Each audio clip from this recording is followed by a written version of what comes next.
is Novelette Grant, I hear you ask? Novelette Grant is the ex-Deputy Commissioner of Police. Novelette Grant went to Mannings.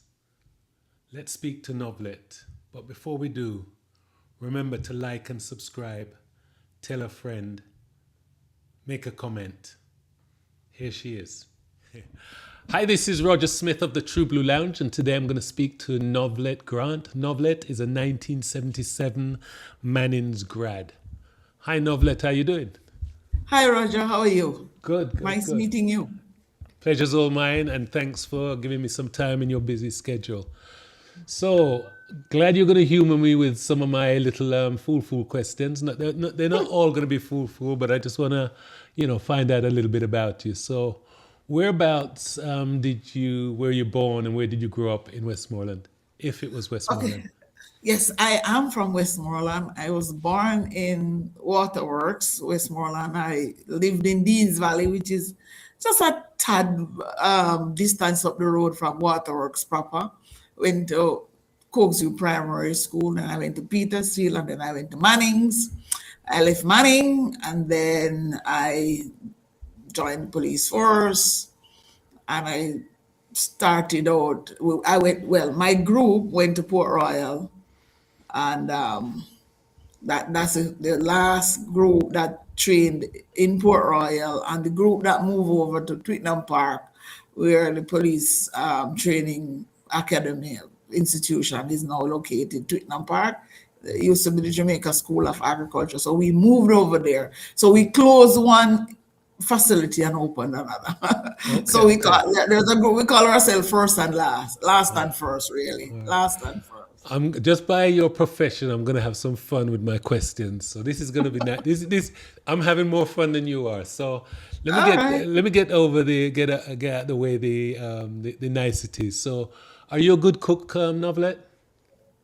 Yeah, I think so. I think so. You know what is funny? Um, I bake, but not a lot. The kind of working hours I used to have, I used to bake a lot in my earlier days, and then I narrowed it to Christmas cakes only in December, and that people love that. I have a lot of people who are always asking me about Christmas cake, even people I don't know. And then my friends, I had a set of friends who would come to my house for Christmas dinner. And I always tell them I'm going to charge them a lot of money because Christmas Eve is a long working day. You Yeah, yeah. started, it's like 24 hours. And then I used to come home and cook, and then basically people come in and eat dinner. We used to have fun. COVID kind of killed that, and we didn't really get back into that rhythm. But yeah, I think I am a fairly good cook. So what do you like eating? So if you're being taken out for a date, what is your meal? Probably something in seafood, Okay. more than if it is available. But I am also kind of willing to try things that I have not eaten. I remember going on I spent a year in London. I don't know, you might not have heard of Seaford House. And Seaford House is where the Royal College of Defence Study is located in England there, Okay. and it's the highest of the institutions within the British military structure, right, where people go for training. So civilian and military people from all over the world are invited there. And I remember different groups are sent different places for what they call the tour, or at least one of the tour, the major one. I remember going to South Korea. That was the first time. We went into the group of us. We went into a kind of a marketplace. And we just decided we're gonna eat something and we're not gonna ask what it was. Wow. And until this day, I have no idea. They don't speak English, we don't speak Korean, but we did eat it and it tasted good. And so there are some things that you kind of stick your neck out and say, yeah, you Oh, will that's try nice. something, yeah. What about drinks? What do you drink alcohol? Not really, no. Okay. I'm not an alcohol drinker. Have you ever been Also, inebriated? no, never been drunk. Actually, when I used to drink a red stripe here and there, but then the working hours that you get in the police force, sooner or later, people end up with digestive problems because of, eat on time, things Right, like right, that. right. Hmm. Yeah, and so I found that my stomach did not like the feel of alcohol. Wasn't Okay. it doing anything with my head, but physically did something to my stomach. I figured that there was no pleasure in that. Okay. That's very unfortunate. You missed out. You think? Oh I man, don't know man. about that. So tell me about early days going to Manning. So you did you take a regular bus to school or was Yeah, it? yeah, yeah. The bus.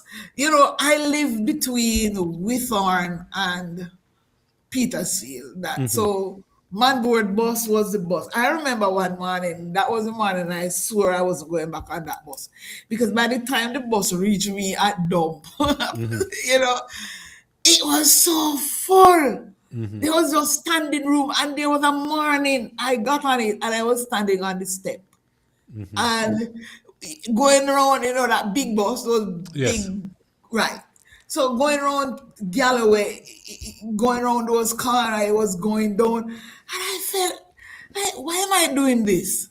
It makes no sense. Because I figured that the guy standing at the door, bracing us, he's on the step, we are on the step above him.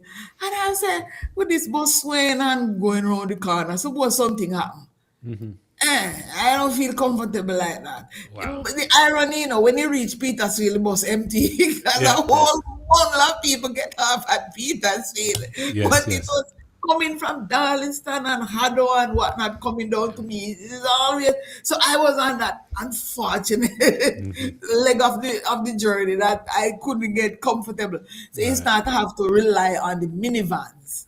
And again, that had its own crosses.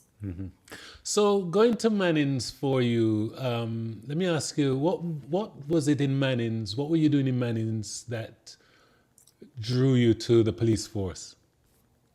It wasn't anything in banning itself. Like probably like all teenagers, your mind spin, you're like attracted to medicine, but I figured I didn't like science. But chemistry class said this is not your thing. Yes, I yes. like biology and whatnot, but chemistry, not me. And then you start to think about different things and so on. And then one evening, I think I probably was in fourth form, I saw this police woman. Now I am 5'5.5". So there's no way that I had her stature because she looked like she could have been about 5'10", looking back on that mental picture of her that I have until this day. And I saw her in uniform, her gait, everything about her. I said, I like that. Wow, wow. So because of Yeah. the line of work you're doing, I'm gonna and some of the advocacy work you're doing, I'm gonna pivot a little bit. So when I was going to school, and now that I'm older, Novelette, I have met and spoken to lots of ladies that went to school with me that suffered some sort of whether rape or molestation during school. But as guys, we're probably young and a little bit dense. We don't know that this is going on. And then now that we're older, nearly pensioners, you're hearing about Yeah. these stories. When someone Yeah. talks to you, they talk to you. What I want to know is, in your opinion, have times got better for the protection of young women, especially schoolgirls and of that age, going to school nowadays compared to in the 70s? Um, People were exploiting people back from, well, sexual exploitation has been unfortunately part of our history.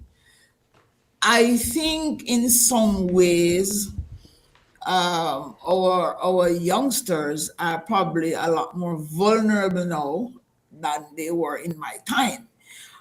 we walked a lot to school, and I can tell you that, it's something that I remark on, how the elders of the community would put themselves, especially the women, would put themselves at their gate, um, going to school, coming from school. I took it for granted, but look, when I got older and started to think about it, I realized they were part of what we would call the capable guardians, who put themselves in public spaces to help us. They would encourage us to get home. So if exploitation was happening to a large extent, it would be in the home, and with people that would be known to a victim, which is the same thing now. What makes these kids probably even more vulnerable as we start, when I just joined the police force, I was a detective from very early. We did have reports of child molestation, rape, and so on. And again, people who then were known to victims. But as the decades pass and the advent of digital media and the access that everybody has to media, there are things that are happening largely facilitated by media, because I remember some of the behaviors that were being exhibited by kids even in primary school, and they would tell us that they laugh at us as adults who didn't know about things like RedTube, and Right. they would be going on porn sites. And of course, the public transport system, in its own way, contributed to certain things, because I remember in the early 2000s there was this big thing that kept percolating about no panty days on public transport. So exploitation of youngsters probably is worse, or their vulnerability and their risks have increased probably more than when I was going to school. Is this totally socio-economic, do you think? Because a lot of girls, and I'll let you think, a lot of girls will say that it wasn't that we weren't interested in age-appropriate boys, but age-appropriate boys could hardly buy lunch for themselves, much less buy uniform and buy mama Yeah, groceries. yeah. Again, that kind of exploitation of people's economic situation happened when I was going to school. I don't think it was widespread. You kind of hear about one and two people that you could see it happening for. Nowadays, it is a big thing, unfortunately, because I had a goddaughter going to one of these, well, high performance high school in Kingston when she was a high school student. She's no longer a high school student. And her friends were shocked when she told them that she could get support for the things that she needed for school and for her own personal care. And as a young teenager, from parent and godparent, they were shocked because they were having to find it themselves. Right. So some of the things that has come to us as I did the job that I did was the extent to which uh, youngsters were forced to go and find for themselves. I remember doing a workshop down in the western end of the island, and one of the participants called me a few days later about this 15-year-old girl whose mother basically said, "Look here, you got to find your own food," because the mother found a new boyfriend and things was going on for her, you know what I mean, Right. financially, but decided that the child couldn't benefit from it. Now, this is the child who is unable to be employed because she's under 16. So she couldn't go and say, even go into one of the shops and see if anybody, supermarkets that is, if anybody would hire her. And she's not alone. It has happened to male children too, whose parent basically neglect them for a romantic partner. Wow. And one of the worst one for me was this little boy. He was could have been about 13ish or 11, somewhere between 11 and 13. I don't want to commit to an age, but he wasn't over 13. And his mother found a new partner. And his neglect led him to be angry, and he threw rocks in the man's car, and obviously that is damage. So it's reported. The police had to take him into custody. What was shocking for me was the child's response to that. He was grateful for being arrested Why is that? because remember now, they threw him out, so he had nowhere to go, and that was why he Okay. flung the rock in the car. So we had organized that there are some stations would be designated for kids, right? No adult would be there. And so when he was taken there, now he's safe, he's not on the street, and he has 3 meals a day. So those are the kind of experiences that we have with our kids. There are so many horror stories that you come across where youngsters are concerned, and don't believe it's only girls that are exploited. But you know what's funny, Novelette? What I realize is that there's men that are complicit in that. Even when you're friends, I'm using the word friends and loosely here, but there are men that know that they have friends that are going around with schoolgirls, but they're boosting them up. So I think it's more Yeah, cultural.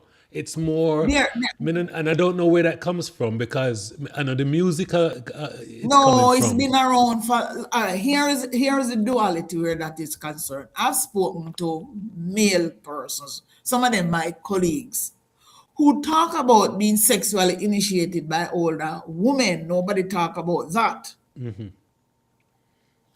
And we also know that there are men who won't leave young girls alone. So the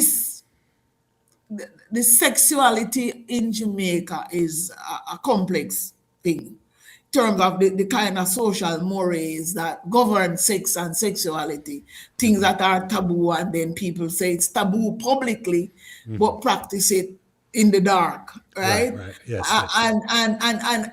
And again, so for the young men who get initiated by older woman. I'm not talking about somebody, a 90-year-old old woman. I'm talking about you could be a schoolboy with somebody who might be in their 20s or their 30s, that kind of thing. I personally, we have spoken to kids that we meet on youth empowerment camps that we have.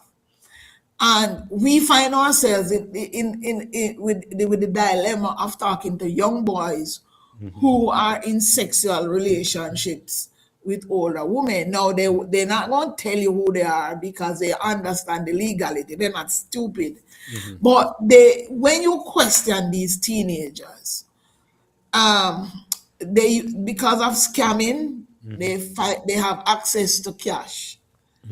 And so these older women get into that kind of relationship with them. So they get the scamming money, and they are able to do whatever it is that they need to do for like hotels and give them money. And those boys, some of them get physically abused by these women too. So when it comes to the sexuality that happens in Jamaica, it is not a black and white situation where it's only girls. And as to men, remember, we learn to start brag about sexual prowess as men. It's something that needs to happen. That is why the men that I speak to, who are no adults, who talk about getting involved with your older women back in their teens, they see it as a rite of passage. You're a man, you get kudos for that. A girl gets shamed for it. Yes, yes, yes. Yeah. It's So, funny. so It's funny yeah, go it's ahead. funny you mention that because there's lots of men that at 13 and 14 were quote unquote raped by older women, but then they use Yes. it, but no man is using the word rape because No. they were willing, No. willing, even No. though they don't know what go on at the time, they were willing Yes. participants. Yes. Can't even Yes. walk and talk about it, but they were But obviously because abused. the society, you see, a lot of things are tied up to cultural attitudes. And because we don't examine our cultural attitudes as objectively as we should, without the judgment and the criticism and the blaming and so on, we can't get people to speak about their experiences in a way that can help them to navigate the spaces that they exist in and to make appropriate choices for their own well-being. Because some of the stories that have come to me in my time in the system is truly horrific for some of our young men and young women, right? And then the other challenge that we have when it comes to communities who are aware of um, rape, right? Sexual abuse of children. There are bystanders, some of them who are family members who are unwilling for victims to speak out Right.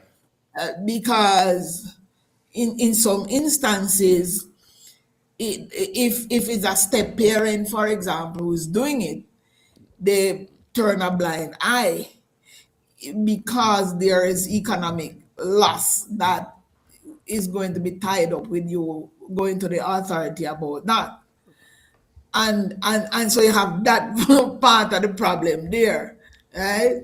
And then you have people who are more into protecting the perpetrator. So the person who is doing the abuse, oh, you can't make him think about the reputation. So they give you all kinds of reason to protect the person who is molesting a child as vis-a-vis the welfare of the child. Wow, wow. So, let me pivot slightly, still on this crime thing. As Deputy Commissioner, how did you take yourself away from the political sphere? And when I say take yourself away, I mean be totally unbiased. I have friends in Jamaica.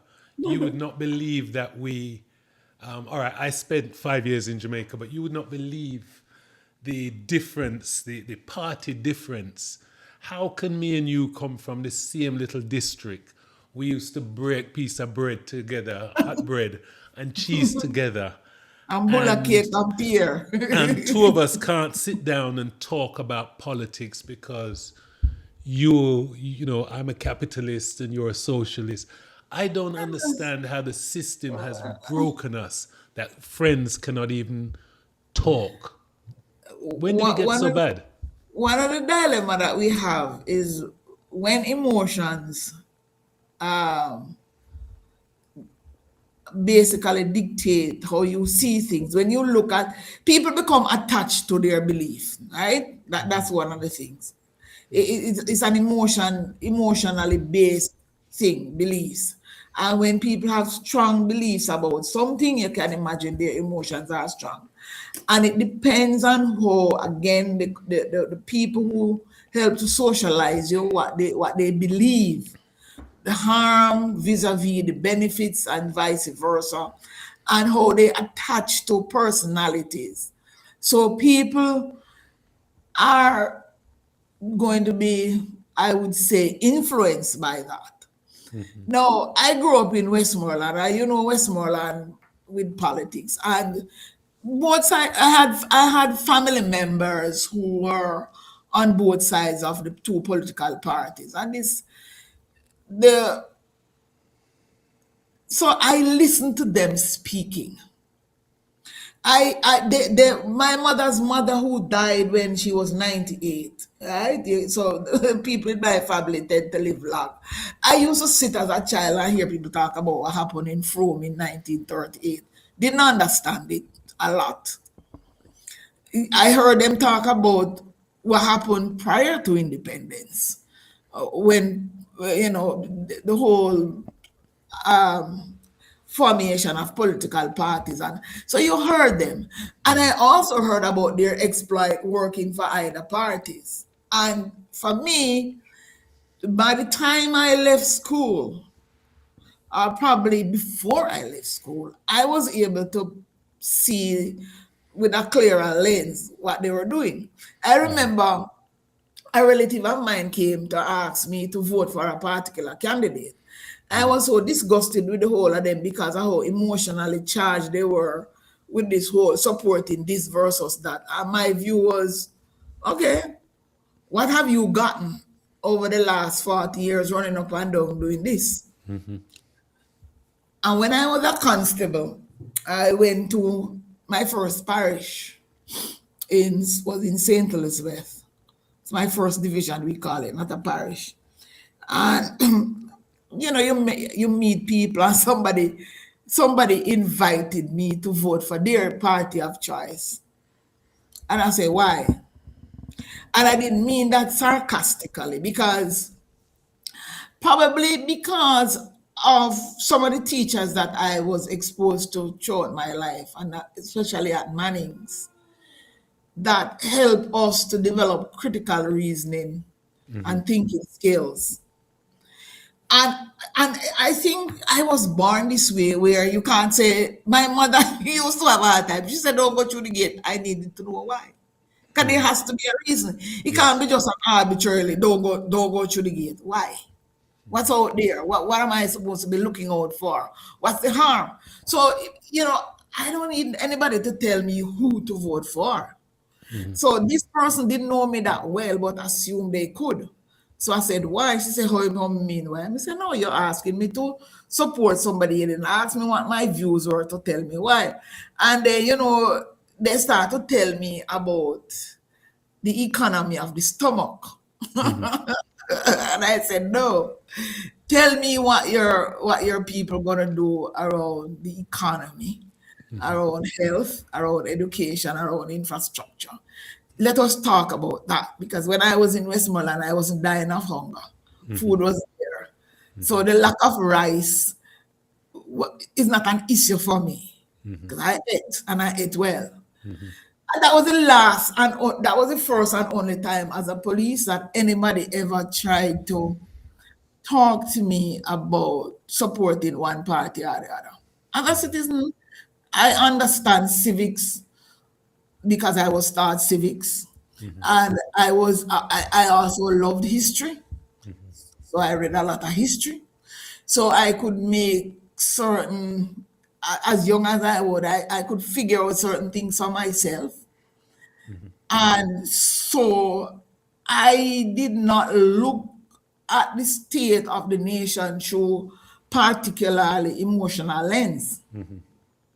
And joining the police force, you are supposed to do it without favor or affection. You are supposed to serve without regard to any kind of partisan loyalty. So whoever is the government of the day, I do my job. I have had, let me say, straightforward conversations with people from both sides about doing the job as it should be done, without fear or favor or malice or ill will. This is how it is going to be done. And so, because here's the thing, there is this patronage that runs through our political culture.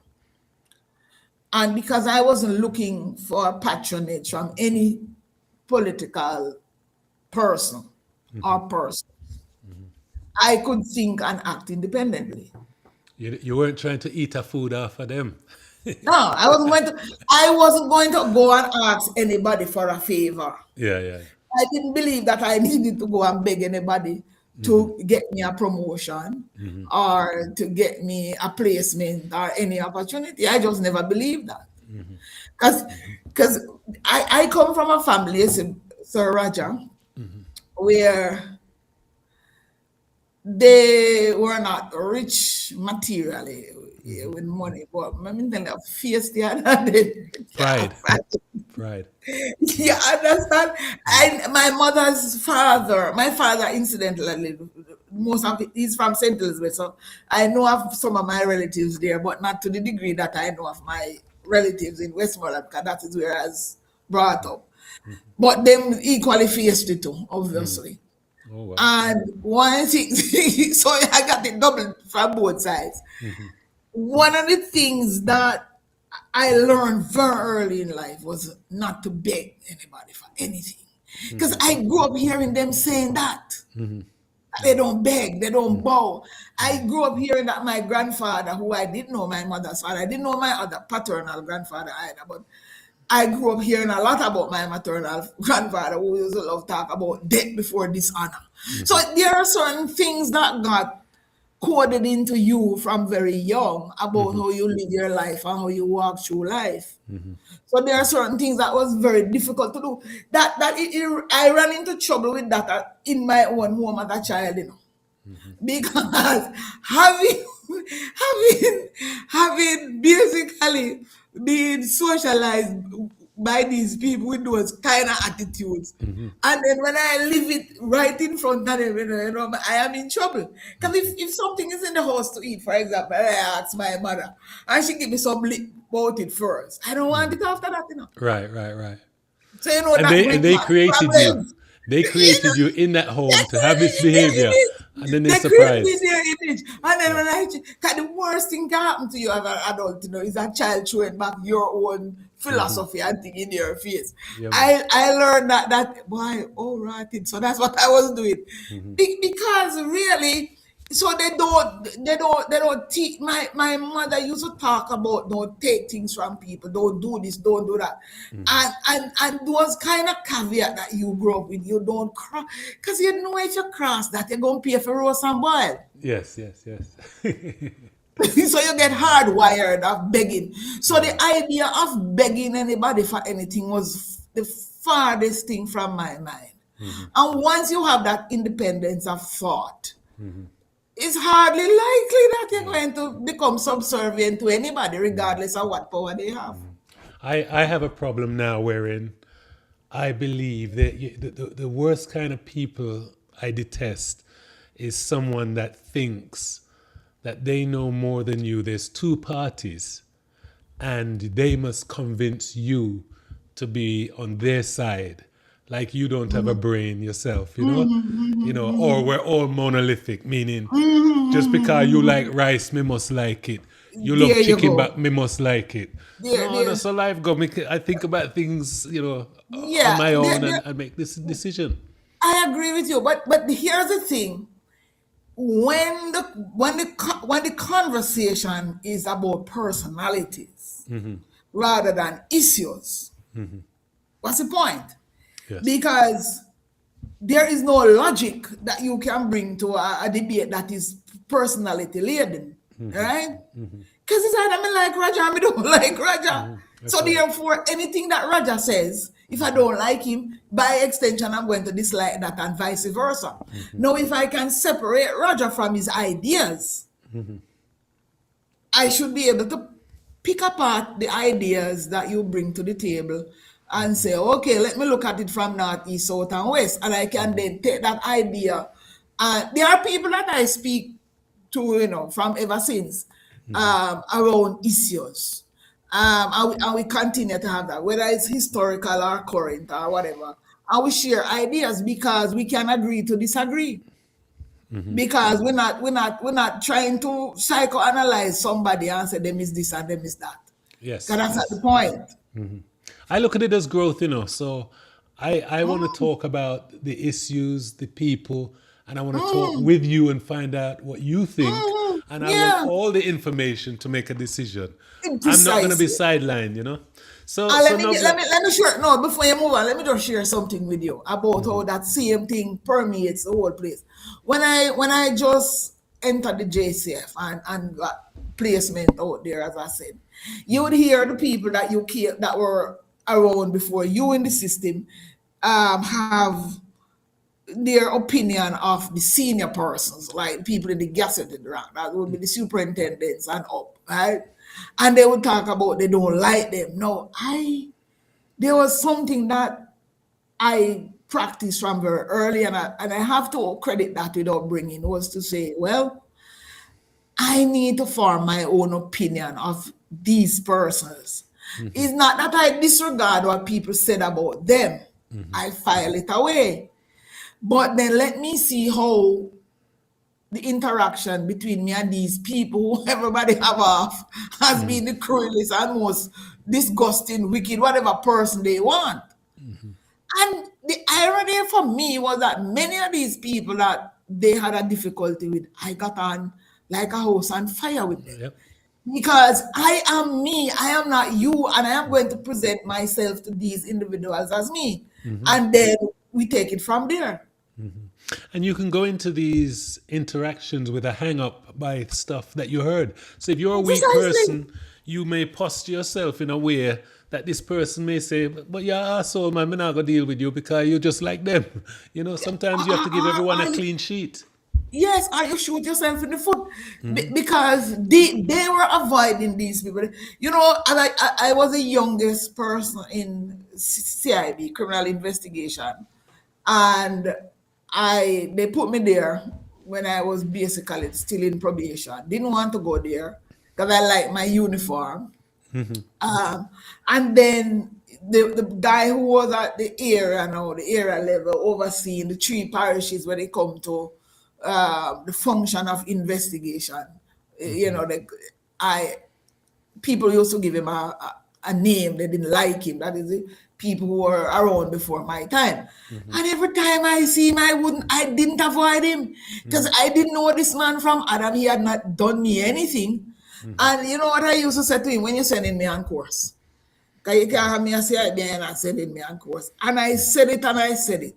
And I got an opportunity to go on a course, and I never connected to that it was because I was badgering him. Yes, yes. You know, when I found out after the course, and he said to me, "You can't stop bothering me now. You see me send you on course," and I burst out laughing. Because you never know. Because I never realized that, because every time when I said good morning, Mr. So and so, the next sentence was, when you sending me on course.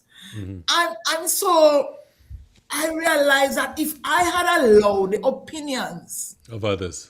I would have stayed away from him, and I wouldn't have gotten those opportunities that I know you're not going on the course.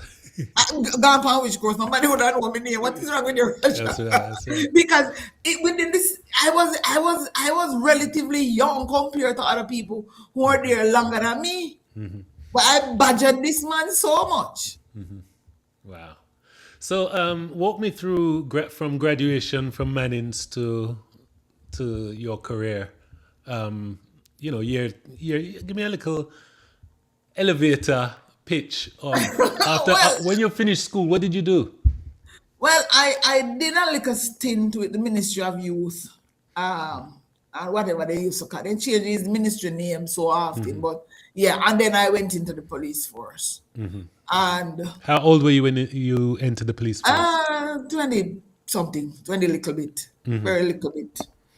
Um, and as I said, we went to Port Royal, which that was a revelation going into police training, because I always tell people that stepping into the police force in 81, you know, I joke and say it's 81 BC, before cellular, obviously. That BC I'm talking. But it felt like, in a way, it felt like 1881 in a way, because of some of the old traditional things and the way they spoke. And it was like a huge shift from being out there where people spoke and did things, and you get into an institution with a long culture, an institution that at the time had been around since 1865. And it took you a while, even the way sometimes people express themselves. I used to, being, maybe it was being cocky, I don't know, at the time. I used to say, why y'all speak like that? It was, every institution has its own lingua franca, its own, terms that he use. But some of them people just use them all the time, and it used to irritate me and say, you don't have to speak like that. Like they're talking about something they keep everybody keep, and same was this and same was that. I just couldn't. I just couldn't speak like that. So it was an adjustment, but I never swallowed a lot of it. So we trained in Port Royal. It wasn't an easy thing. You get in there, and the first day people put you in these boots and carry you have to run 5 miles, 5 o'clock in the morning. Were you pretty fit at the time? Were you pretty fit, Well, strong? and you're not relatively. You do sports, Manins? No, other than play a little netball, I never did the athletics. One thing I can't stand is the heat. I just couldn't deal with the sun, Westmoreland or not. I don't deal with the heat that well, so I never want to do it. And March, April, oh my God, what is wrong with you? That time of the year, I'll be outside, did not feel burning up. But no, but when you get in and you're relatively young, you can keep up. Until after a while, you do it as a matter of course. And do all kind of things that you would never have thought you could do. And then obviously, so I got out, did my probationary work where, you had some experiences that on the face of it, they sound really, really weird. One of the first, I do a lot of violence prevention work when I was in the system, and I continued to do it. Domestic and sexual violence intervention, youth empowerment, youth mentorship. So when I do domestic violence thing, sometimes I share this experience with participants in these workshops. That one of my first experience in taking a report was this couple. The girls, these ladies brought their mother to the station. She was 80.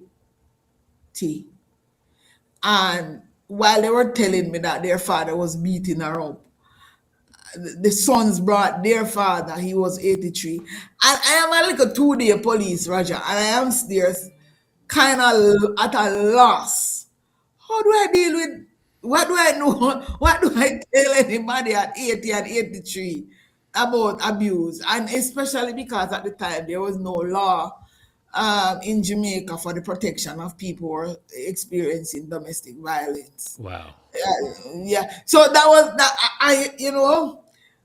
What got me was the reason that the daughters advanced while the old man was beating up their mom. Their dad was beating up their mom. Him had it in his head that she was giving him bun. Don't laugh. No, but he's 80. How old was he? 80 at? 83. And how old was she? 80. Wow. I'm standing there. I'm standing there in my uniform looking at them. When they started to tell me what was going on, I could see when I started saying in my head, don't say it. Because you could see that that was what they were going to advance based on how the conversation was going.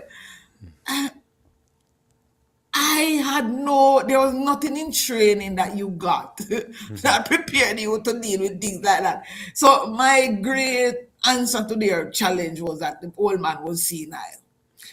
With experience is more than senility. It was a pattern. It was a pattern from he was younger. He didn't just start doing it at 83. But at the time, what do I know? Because in my head too, I was thinking, these are people I should go to for advice. Because they come with my grandparents, So those are some of the things. And then what evening again, a lady walked in with a 9-year-old boy, about 4:30. She came in, she was 37. And she just come into the station and say, see me, I can't come and take him. Just like that. I mean, those kind of behaviors still happen, where parents who believe that they need to carry their children and just give it to the police. To figure out. So we had a conversation around that with her. And so And then so I did regular work, and then I moved up into CIB, as I told you. They kind of strong arm me and say you have to go to CIB. I Sorry, quite what does enjoy CIB stand for? criminal investigation. Bureau. So I was a detective. Okay. Yeah. So you got on there, you're appointed an aide to the CIB, and then you got appointed as a detective. And so I went through all of the process to get appointed. And then the organization had an opportunity for people inside who wanted an opportunity for what they call accelerated promotion. So a couple hundred of us went through an exam, and I heard about it by chance. And 3 days before the closing, and I applied, took a test. Never quite believed that it was authentic. That was going to be an authentic process.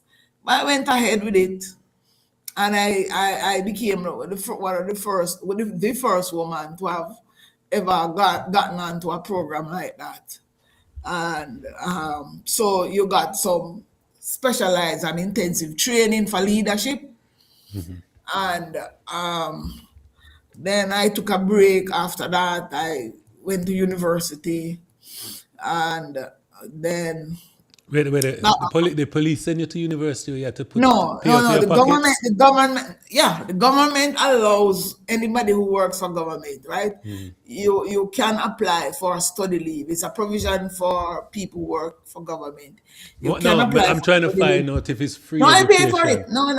That's what I'm telling you. What the provisions are. The Okay. provisions are, if you apply to any of the tertiary level institution, whether here or overseas, and you are eligible for study leave, and you apply for it, you'll be granted study leave by the Ministry of the Public Services, obviously, and you're bonded and all of that, and you come back and you work, and so on. And I got the opportunity to be trained all over the world. I got the opportunity to meet very interesting people. I got the opportunity to sit in for a whole year, and as part of a group of people from over 40 countries that got educated by heads of state, heads of government, heads of industries, seriously international people, travel all over the world, meet people, and get into spaces that, well, it's not so easy for just about anybody to get into some of these spaces. So there are lots of opportunities. One of the opportunities that I got, for example, was to address this the second committee of the United Nations, which is the next big thing outside of the General Assembly, when all the heads go there and talk. But so I got to address that about small arms and the arms trade treaty. So yeah, I've gotten some interesting experiences that came about because of being a member of the police force. So yeah. It's really nice to hear that in my mind, I was, when you think, because you come from Deans Valley, I'm thinking small, and there you are on an international stage, traveling Yes, internationally, talking to, yes, heads of yes, state. So that's really, really nice to see. yes, I, yes, I, yes. I have a powerful, go on. Go I ahead, have a please. powerful question for you. So, in Jamaica, why is there a perception that the police force is harder on poor people? And do you think people that live in poverty have a propensity to commit more crimes by virtue of their situation? Or is it just some people just choose? There are poor people that don't do crime. How do you see it?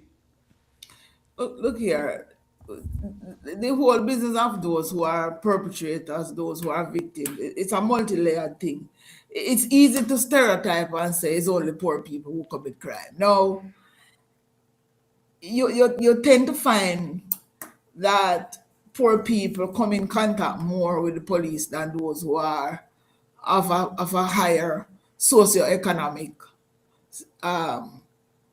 station in life, and they can find ways and means probably to solve many of the problems that the poorer persons can't solve easily. And so when people are living in communities that are underserved when it comes to social services and so on, their conflict play out, unfortunately, loudly and in a manner that it will attract attention. And they are the ones who come needing more support from the police too to help solve some of the problems that they have. Now, part of the problem that I find in Jamaica is a narrative that surrounds perpetration. How we ourselves, as poor people, stereotype ourselves. The ease with which we call ourselves thieves and murderers and everything known to man. We label ourselves. We ascribe motive and so on. So we create an environment where it is easy to weaponize the apparatus of the state. And let me tell you what I mean. I am a sergeant working in Mandeville, and I get a 119 call. And there's this man saying, car with gunmen just came to his business place to, they threaten him and whatnot. And he described the car and so on. And I am calling a patrol car to go find the car. Based on where he was, I am saying to the patrol, well, they could be heading in whatever. And he's on the phone because I didn't hang up the phone because I wanted more information. And he's on the phone insisting that they were going back to Kingston. And I am ignoring him. And then it dawned on me, why is he so insistent? If these are random strangers who come to your place to rob you, how would you know where they're going? So I told the patrol to stand by till I get some more information. And I asked him some questions. It turned out they were his relatives. Because when I pressed him, he admitted he knew them.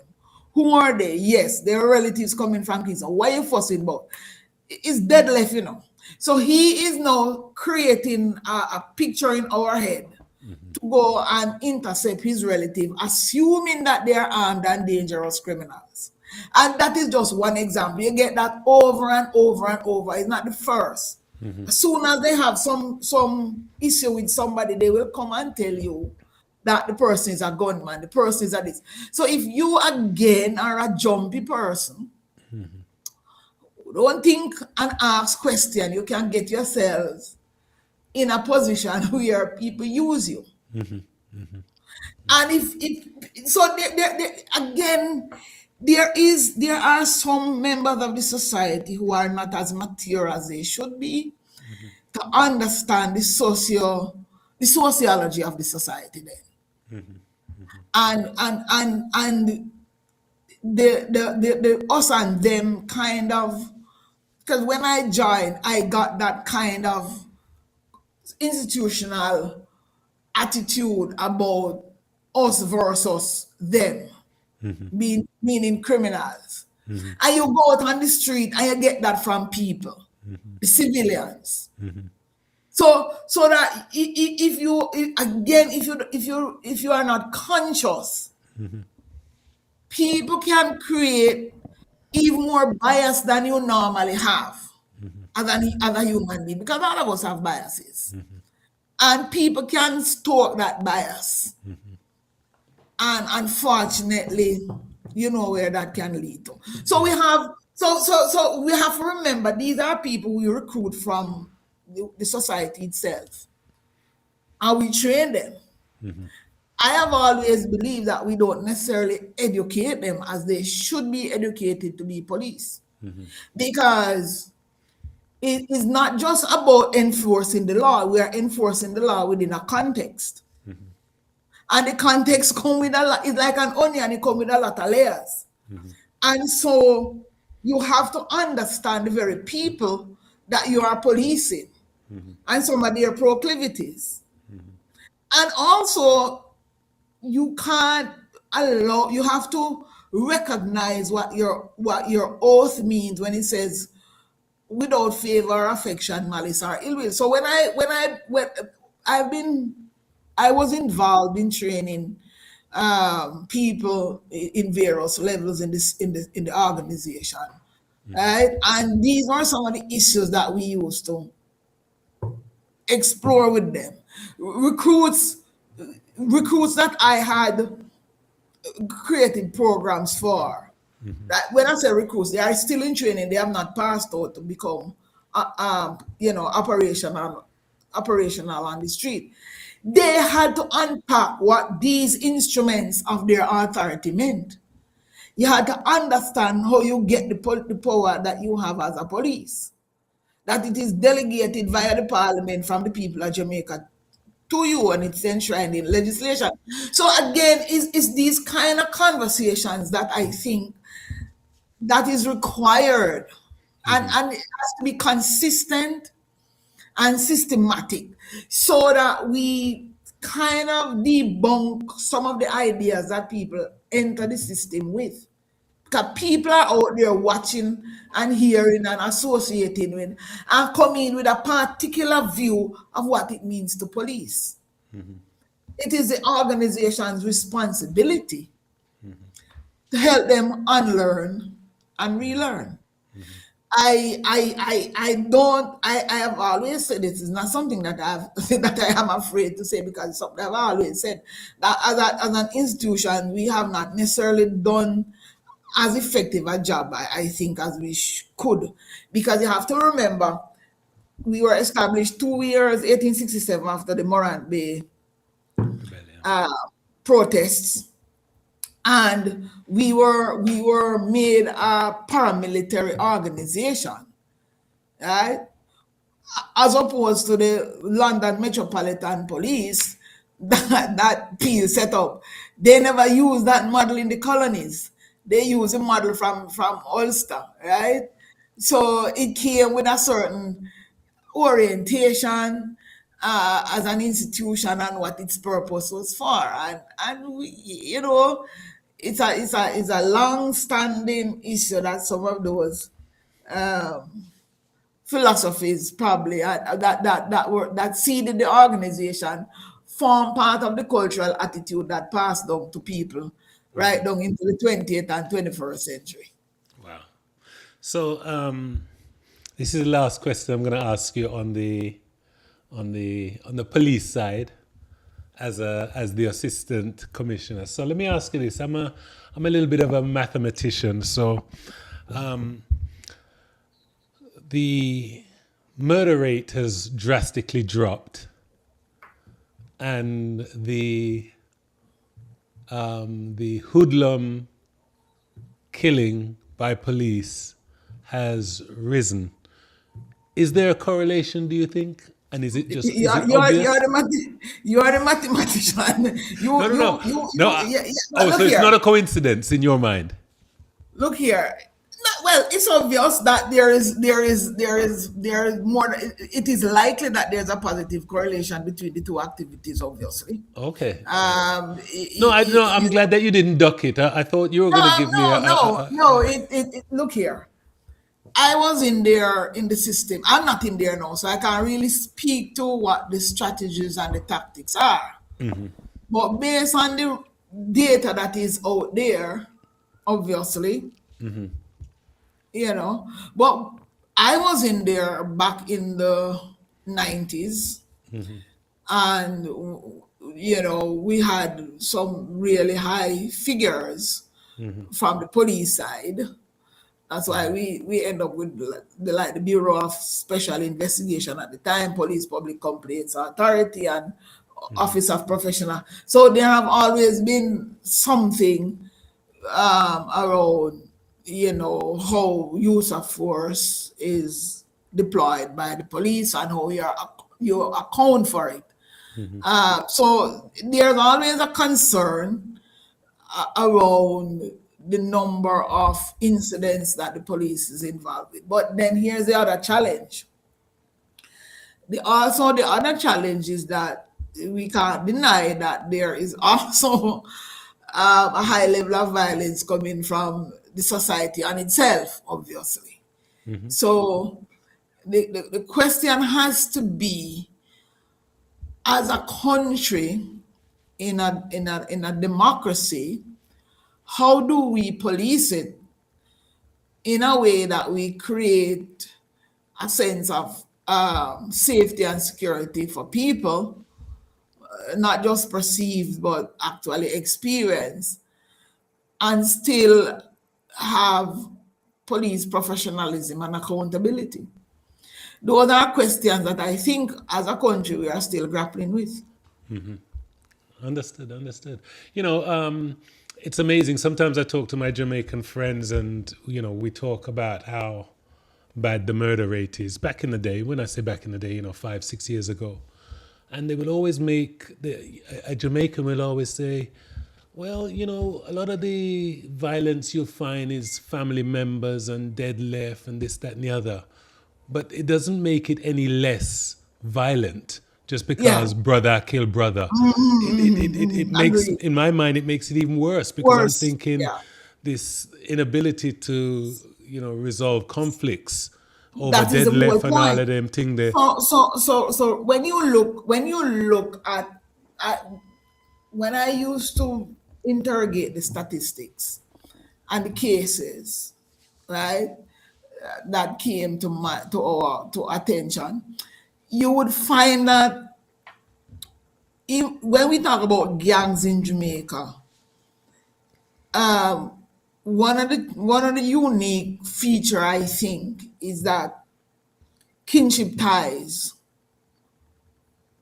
generally find itself in the mix too often than not, right? So you'll find people within a community that have conflict that can last for decades. I remember when I was in charge of a particular area in the JCF. At that level, at that time, I was an assistant commissioner, and there was this very quiet community that is not on anybody's radar, and they start to have violent crimes, murders, gun murders, which was puzzling, and it wasn't responding to any of the tried and true operational responses. So I wanted to have a social inquiry as to what was happening in that community. And I set out the terms and had my people on the ground conduct the inquiry. After a number of tries, I got something that I could work with. And I'll tell you something, that incident, that problem started from as early as 2000. And I was hearing about it 13 years later, finding itself in violence that was happening, that I was dealing with. And it started because of a schoolboy sexually, touching. It wasn't a real assault in the sense that we use that term legally. A schoolgirl, a 15-year-old boy, he touched the little girl inappropriately. And the police was told the boy was spoken to about his behavior, and that was it. But his family objected, especially his mother, and it led to a feud. She started a feud with the little girl's mother. And that feud went on, and a number of persons got killed. People start to get, who are not part of the original feud, got drawn in. All kind of other crimes start to happen. They start to seek to engage in drugs for guns. Wow. They start to form. They didn't start. They form gangs. It's a small community with maybe 500 people. Wow. And they formed gangs. And people overseas started to want to send them money. to support the gangster, Jamaicans overseas. How old So was how old was the little boy? Was he the same age as he the was girl? Or 15 and the girl, at the time when the original incident happened, he both of was them were 15 and 15? the girl was 11. They were going home in a taxi and he touched Okay. her inappropriately. Okay. Okay. So, but he was one of the first that got killed sometime down the road. His mother got killed, then he got killed, and a number of other people got killed. And even, as I said, people who were drawn in. But when you, one of the two things that came out of that is that almost all of them were related Wow. in some way, shape, or form. Jungle Either justice. by blood or marital ties. So you go into a number of some of these communities that have long-standing violence. And when you probe, because I have done it, you find those kinship ties are part and parcel of what happens. So it's not if when we went in and did that social inquiry in that community, that was how we were able to reduce the violence and stop it. After I left, the people who took over from me, I asked them a couple of years later, have you heard of this district? No. And I said, well, ensure that you don't, because this was what happened and so on. So sometimes getting to the bottom of things rather than just the surface investigation that we have a murder and we're investigating this murder and that's it. The fact is that there are a lot of things simmering beneath the surface. And there are different communities that I have gone into and asked questions, done that kind of thing, and recognize how the kinship ties carry the thing into make it become almost intergenerational. Novelette, just hearing that from you, I learned something today. I never would have.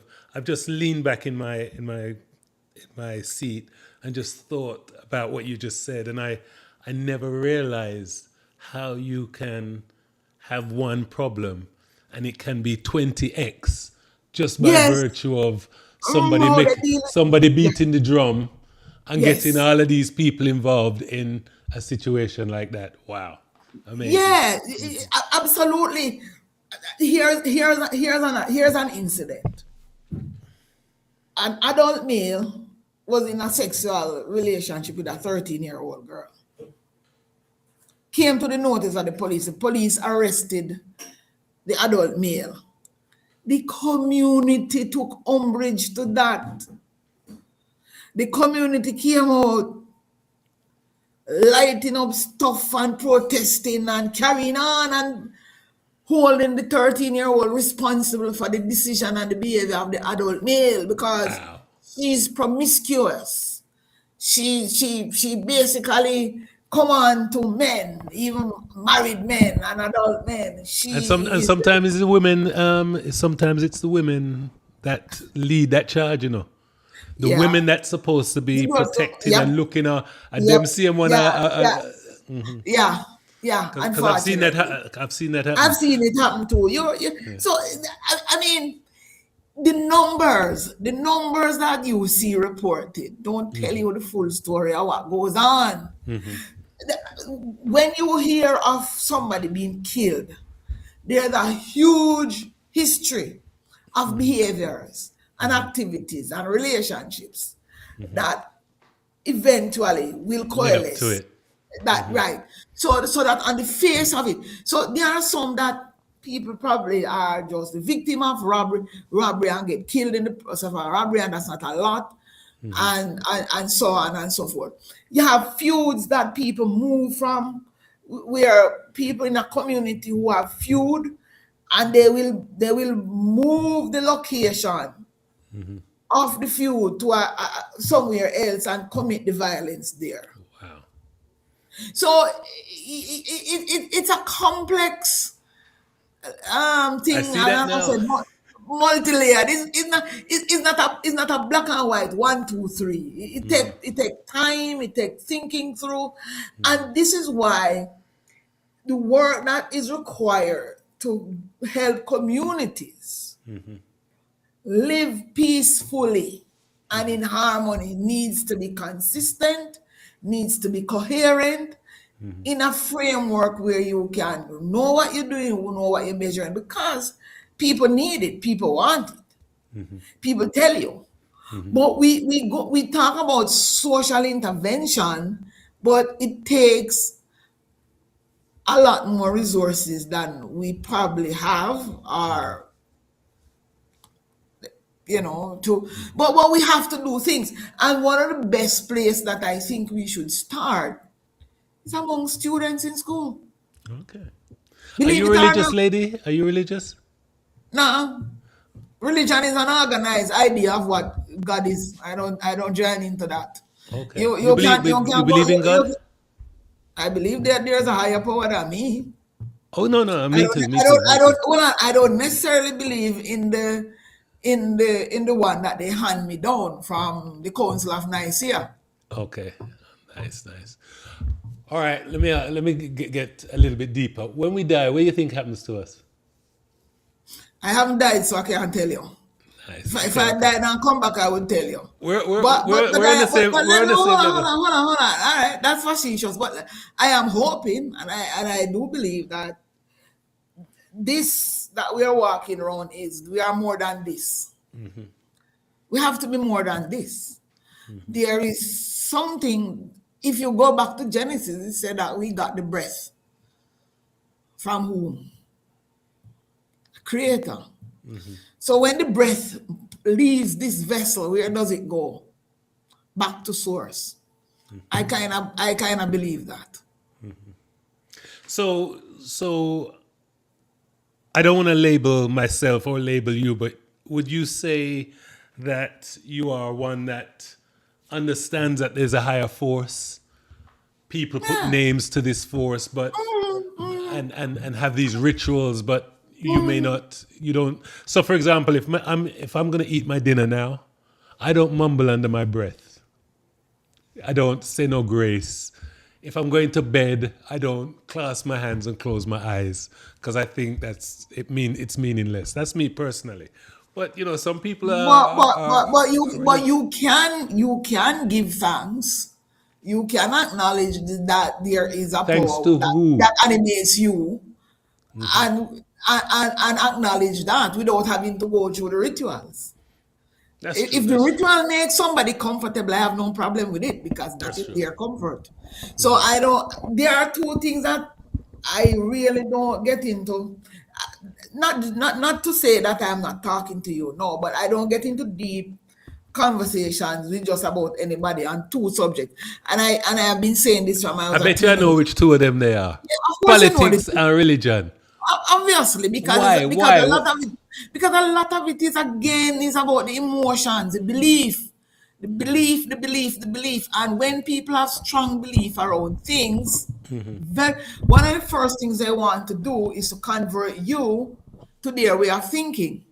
Because they believe they are right. Everybody, 8 billion of us on the planet, everybody believe them right in a Roger. And You if see, I am right, you you see see, what I I'm don't saying? wanna, I don't wanna convince you. My thing is, I wanna talk to you. If you Precisely. look up and say the sky is green, me wanna Yeah. hold your hand and two we look up and me wanna say, Novelette, it really green, can me see it blue. But a lot of Yeah, and you people are must, so and you, aligned. yeah, precisely, because they drink the Kool-Aid, and when Yeah. you drink the Kool-Aid, in other words, you are socialized to believe certain things, and a lot of it is fear-based. A lot of what we believe is fear-based because it is the fear that keeps us easily controlled and manipulated. If you stop and think about how easily people say, "I am afraid." And we say it casually, I am afraid of this, I am afraid of that. Da, da, da, da. So there's a lot of fear driving us. Whether it's in the it's usually from the subconscious, obviously. And we don't really go through and figure out what we really are afraid of. Right? So yeah.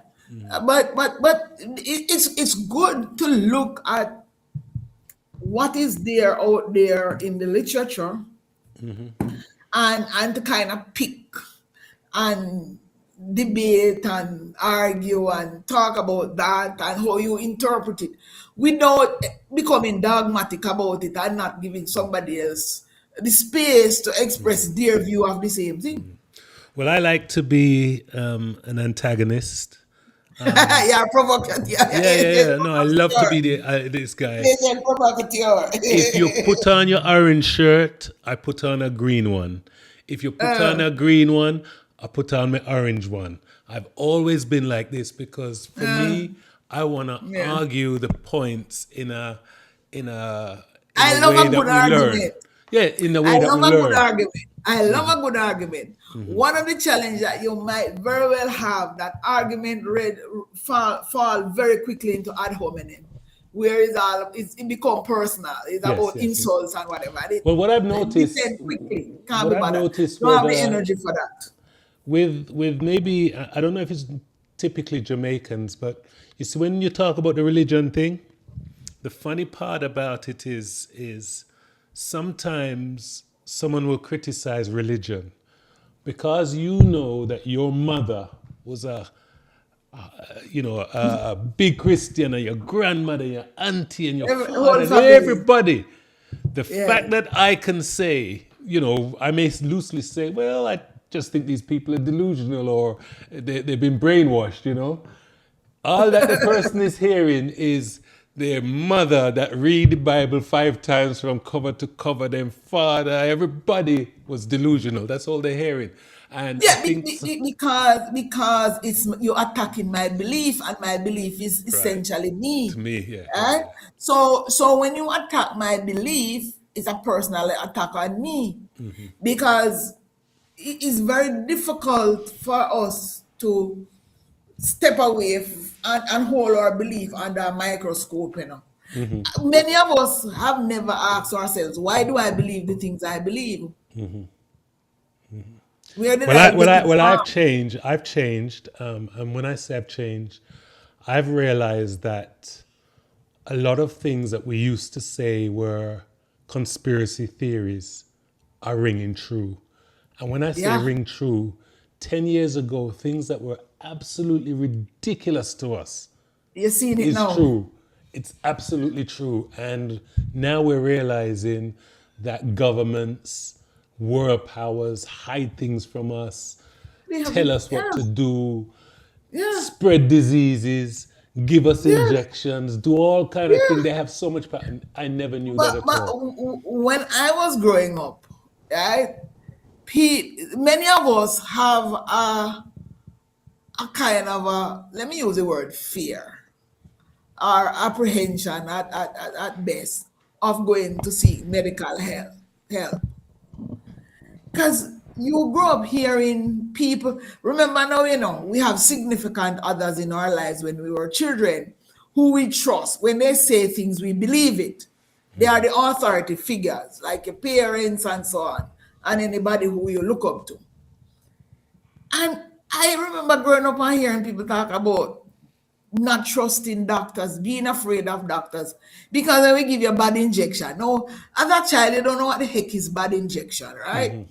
But then when you grow up and you start to read about the experimentations in the name of medicine that was done on Black people, especially, and then you realize that they were not really stupid talking things just because they were paranoid. They It's knew. just because they never have the full knowledge or to explain fully but they're worried about it, and upset certain people because they don't talk. That's why they go to doctor. Some of them are like mouse. They don't open them out. They don't ask questions. And even hide some things from the doctor because they don't want to tell the doctor Yes. too much. Yeah. Hey, Yeah. So Novelette, go there's ahead. history. There's history behind some of the beliefs, though. Believe it or not. Novelette, my last question for you is: when you think of the future, are you hopeful? Of course. Very hopeful. Okay. And are Why you in shouldn't any? I be?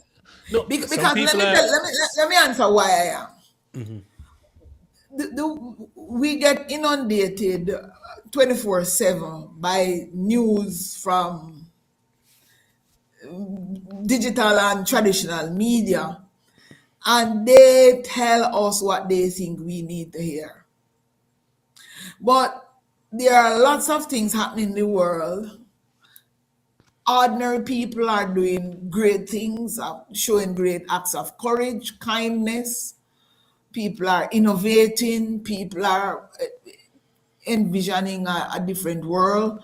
When you listen to some of the little kids now and you hear how they reason, they are reasoning way better than some of us as adults. And I believe that, every generation think that they are living in the worst of times. But we could very well be living in the best of times. We just don't recognize it because where our attention is focused, they ensure that you see only the negative part of what is happening around you. I remember having this kind of conversation with people in media here. Why you are bent on just focusing on all that is negative, and they say, oh, but people want to hear. I said, when did we tell you that we only want to hear that which is negative? You are making that choice for us. Yeah. And maybe it's because people spread negative news more than they do you positive have news. it put on running shoes. But guess what? Many of us have opted out of listening to. Yes. A lot of people have done that because I remember saying to people, we're talking about people calling them and molesting them. I said, but you have the instrument is in your hand. You have the power within your hand to determine what you consume. Yes. And sometimes we are behaving as if we are helpless. We can go out and be seekers of, if not truth, at least to see the diversity of the things that are happening around us that will make us less cynical and less, distressed about what is possible for the future. Nobody is stopping us. Remember, if you are literate and you're uninformed, you can't blame anybody. Yes. Wow. Hey, this has been really great for me. I think we should be able to do a part 2 or part 3. But I will say to you, I'm very happy to be able to speak to someone that will speak frankly about the protection of the young from exploitation in Jamaica. And, maybe it happens in all countries. It does, unfortunately. I think our focus has to be where our people, us. Sometimes we can't be looking over and say, well, they might rape off young pitney in a Guyana and Trinidad. How about we stop? How about we clean up for we yard? You know what I mean? Yeah, of course. Because the kids, as I said, there are a number of factors that put them at risk, right? Parental situation is not all that it should be for too many, unfortunately. And when you live in a society where 6,000 teenagers are getting pregnant per year, that creates its own problem that is going to basically multiply. Because if you are a teen and you don't have the emotional maturity to manage yourself, much less to parent somebody else. You don't have no economic support. The state itself can't really handle all of what you need. I blame the church in Jamaica. I'm going to tell you why. They preach abstinence. Abstinence, and it's totally. It doesn't work. It will never work. We're human beings. Unrealistic. But here's the other part of it. We have parents who don't know how to talk to their children when it comes to sex and sexual activities. So they are left to kind of fumble and hear from their friends, and what they are exposed to, as I said, now with digital media and porn, that is creating a problem. And then now when you have a girl who gives birth and has to go back to school, and probably being among other kids who and everybody in the school community know that they are a teen mother, that in itself carries a whole lot of psychological and social problem, You know what? I've got a Roger question for you. This is a nice Roger question for you. dating in Jamaica in them early years for you as a police officer, did you not find men a little bit scared of you, knowing that you're carrying a 9 millimeter? So if them upset you, they may be may have bargained for something they weren't No, expecting. no, not really. No. I don't walk around shoving out my chest that way. So Okay. But you come over. I But you get, come over very strong and no, no, articulate, strong and confident. I don't think it is a gun that give people pawns. You know, and they used to say you're too smart. Okay. In other words, we can't fool you. You know too much. Well, men don't normally try and fool women, don't you think? Women try to fool men and men try to fool women. Okay. We're both ways. We So are all humans. all right. Some things are not. You see. When you look at human behavior, and you try to say this is strictly a gender thing, we run into trouble, and we create more problems than we solve because the same games that one side play, the other side play. I see that cause out. You think it's like a conflict coming in front of us because of that? Wow. Yeah, No, no, no. you know, it's an unfortunate thing. And if you were to if you were in Jamaica and I say, Roger, come sit down with me in one of them domestic violence workshop that I have.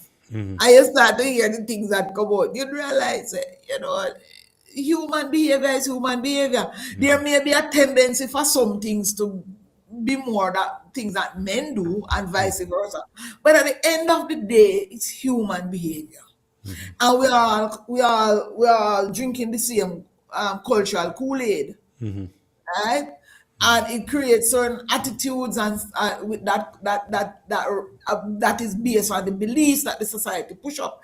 Because people, you know that people still running around believing in Obia in 2026, right? And practicing Obia in People Jamaica. still go to church. Same thing to me. Yeah, the same thing. Raja, that's terrible. No, no, no, no, no. It's the same thing. You No, can't. How do you so you're differentiate it? the other man and the preacher is basically two general. Come on. But You never no, seen COVID. All the preacher them hide under bed. All the preacher them hide under bed. You know, till COVID, till science I deal with don't it. know under my bed, so I don't know, you're too bad. But no, seriously though, you know the reason why people trying to go to other man is well, maybe the same degree of powerlessness that somebody feel might also run them. Some will go to church, some may go Wait, to the other. hey, guess what? You're expanding your mind now. You know, this is good for you. No, I know. You know, it's not And the expanding in the same mind. people It's them. because Yeah, yeah. no, but I don't really throw stone on people. I'm just saying it's a belief system that I can solve my problem that way. To do something to somebody else. Because usually that is the idea behind that. People who go to church and pray quote unquote bad prayer for you to read Psalms for you. So as I said, it's the same cultural Kool-Aid. Just a question of where you go. But the idea that you believe that you can pay somebody to create some kind of supernatural phenomenon to clear your way of problems. Yeah. It's kind of dodgy. That's kind of dodgy. So I'm just saying, and the young people who are engaging in that, and what it says about their mindset, really. All right. Because to be fair to the Here's go my ahead, go ahead. last question. Yeah, like the gossip. No. That's not why. No, because when we do these filming, a lot of people, once you get over the hour, you know, no matter how exciting, you know, you notice people tail off because they can't manage the length. The long, yeah. Yeah, but the last question I have for you is, when I was growing up going to school, it would be very rare to see a schoolboy, a fourth or fifth former, fight off police.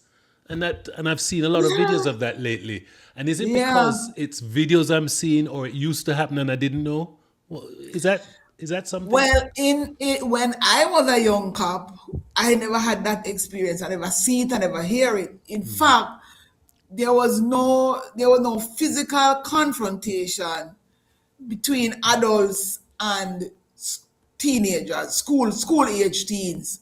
They didn't fight off teachers. They didn't fight off any adult on the road. In a way, and now we're seeing a lot of that.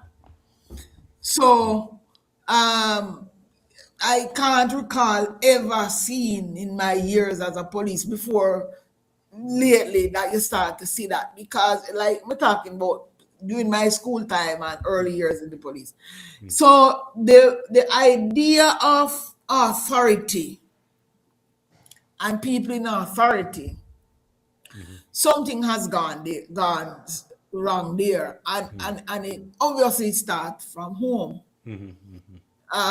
Because these people don't come out on the road and just behave like that. Yes. So behind every behavior, there's a need going on in a child's life.